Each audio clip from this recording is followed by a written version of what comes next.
Hello, and welcome back to Explain the Charts, your go-to channel for detailed market analysis. Today is Monday, September 29th, 2025, and we are doing a deep dive into the SPY, the S&P 500 ETF. The market is at a critical juncture, with a major Federal Reserve rate decision looming today and the threat of a government shutdown hanging in the balance. News headlines paint a very conflicting picture for us traders. On one hand, we're seeing futures climb as many traders shrug off shutdown fears, but on the other hand, the S&P 500 just snapped a 3-week winning streak last week, showing signs of exhaustion. Economists are flashing warning signs, with some calling the recent run-up in equity valuations a bright red flag for a potential 10 to 20% correction.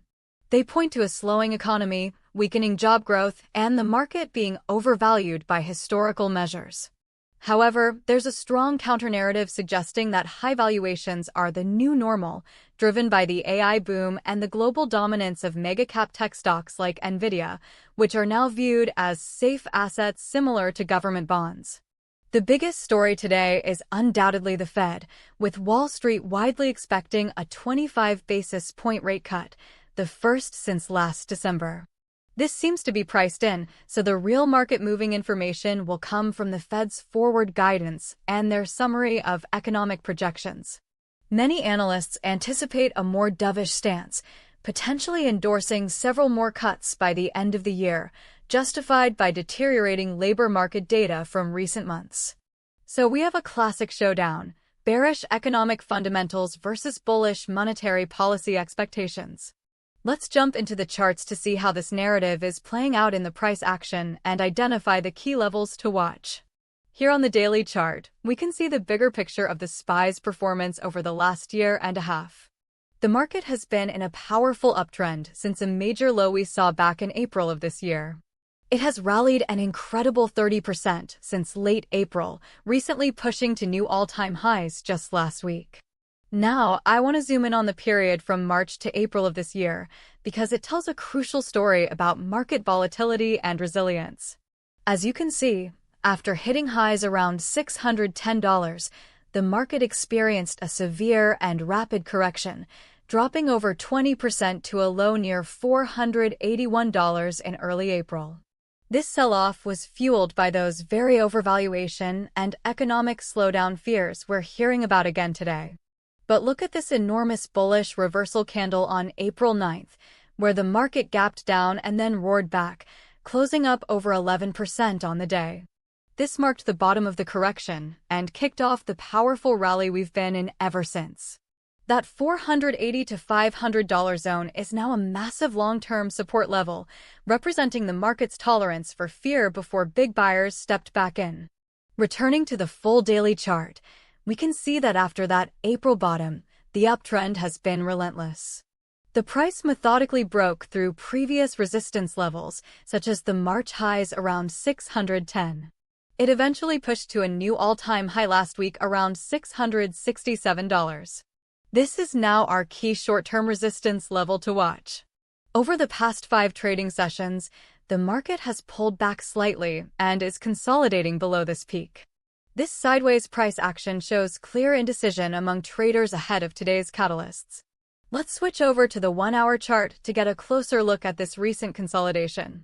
Here we can clearly see the range the market has been trading in for the past few days.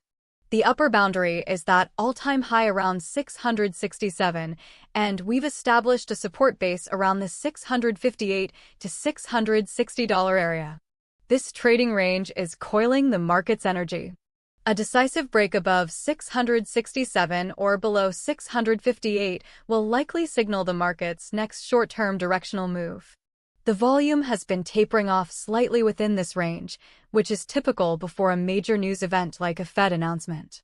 Everyone is waiting to see which way the price will break. Drilling down even further to the 15-minute chart, we can see the price action from the last trading session on Friday and the pre-market activity this morning. Friday saw a push higher, closing strong near $662. This morning, the price has been hovering in a tight range, showing nervousness. Notice the support holding around 659 and resistance forming near 662. These are the micro levels that will react first to the Fed headlines later today. A spike in volume and a break of this tight intraday range will be our first clue as to the market's immediate reaction. So, let's go back to the daily chart and recap what we're looking at. The long-term trend is undeniably bullish, but the short-term picture is one of consolidation and uncertainty at all-time highs. Our key upside resistance level is the recent peak at $667.